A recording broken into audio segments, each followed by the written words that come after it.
Today we shall see the poem Invictus, written by William Ernest Henley. It is a very motivational poem. It gives encourages to the reader. Very beautiful. See the central idea of this poem. I'll explain you in Hindi also.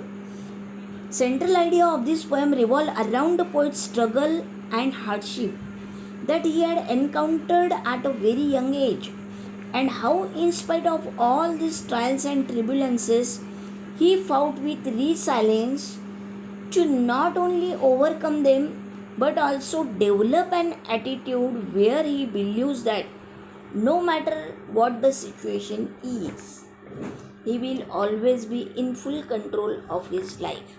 See, out of the night that covers me, black as the pit from pole to pole.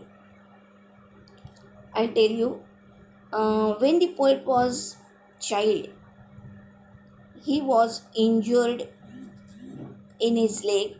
Almost his life was unhappy because he was in that hospital. That's why he was watching totally blackness, totally darkness around him. Out of the night, just like in that night ना, just जैसे कि night cover होती है totally और blackness spread होता है पिट from pole to पोल. अब यहाँ पे pole to pole means may be not pole to south pole. I thank whatever gods may be. अब कवि कहते हैं कि मुझे गॉड को थैंक्स कहना चाहिए, जो भी कोई गॉड है उन्हें मुझे थैंक यू कहना चाहिए for my unconquerable soul.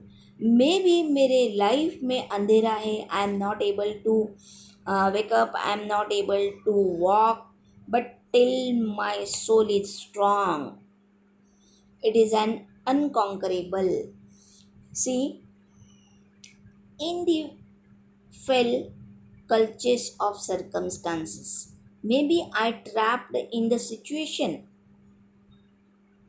maybe अगर वह मुश्किल में ऐसे बुरे सिचुएशन में फंसे हुए फिर भी I have not winced and not cried aloud. कवि कहते हैं नहीं वो विंस्ड करेंगे, नहीं उन्हें हर्ट होगा और नहीं वह अपने बॉडी को जर्क करेंगे. जर्क यानी झटका देना. I have not winced nor cried aloud under the burgeonings of the chance. कितनी भी dark situation means what ever में बी द हार्ड सिचुएशन, मान लो ऐसे लग रहा है कि कोई वायलेंटली उन्हें बिटिंग कर रहा है क्लब से, उन्हें मार रहा है, उन्हें बहुत तकलीफ हो रही है, बट टिल और उनका हेड ब्लडी हो रहा है, बट वह फिर भी अनबोर्ड हो गए, वह किसी के सामने झुकेंगे नहीं, वह कहीं भी हार नहीं मानेंगे. झुकेंगे नहीं यानी हार नहीं मानेंगे, कितने भी अनएंडिंग पेन क्यों ना हो. Beyond this place of wrath and tears, अब इस प्लेस के बियॉन्ड में जो भी कोई एंगर है, हेट्रेड है, टीयर्स है, आंसू है, जो भी कोई हैंग हुए हुए हैं उनके सर पे, उनके जीवन पे हावी हुए हुए, that Hanks over head means looms means hang over head.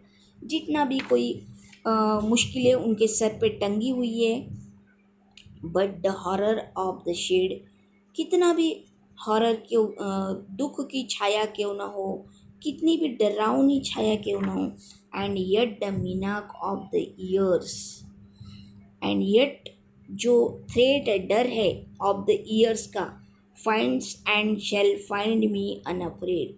कितने भी डर ने उनको डराने की कोशिश की, फिर भी वह डरेंगे नहीं, फिर भी वह कैसे रहेंगे, अनअफ्रेड रहेंगे. It matters not how strait the gate, ये कोई मैटर नहीं रखता है कि गेट जो है वो कितना नैरो है, कितना स्ट्रेट है, हाउ चार्ज विथ पनिशमेंट डिस्ट्रॉल। अब देखो, ऐसा कहा जाता है कि हर किसी इंसान को ऊपर जाके अपने कर्मों का फल भुगतना पड़ता है, वॉट एवर में भी पनिशमेंट जो है उसे होती है। अब गॉड के ये रूल्स में जो भी कोई पनिशमेंट उनके लिए दी हुई होगी, जो भी कोई लॉज और रूल्स उनके लिए रखे हुए होंगे, जो भी कोई चार्ज की होंगी पनिशमेंट, वॉट एवर में भी, कितना भी गेट भी नैरो क्यों ना हो, फिर भी वह क्या कर कहते हैं, I am the master of my fate. वह कहते हैं कि मेरे नसीब का मैं मास्टर हूँ, and I am the captain of my soul. See here, the author explains how a person is the controller of his own life whenever he encounters such problems or troubles in his life, or whatever the life throws at him.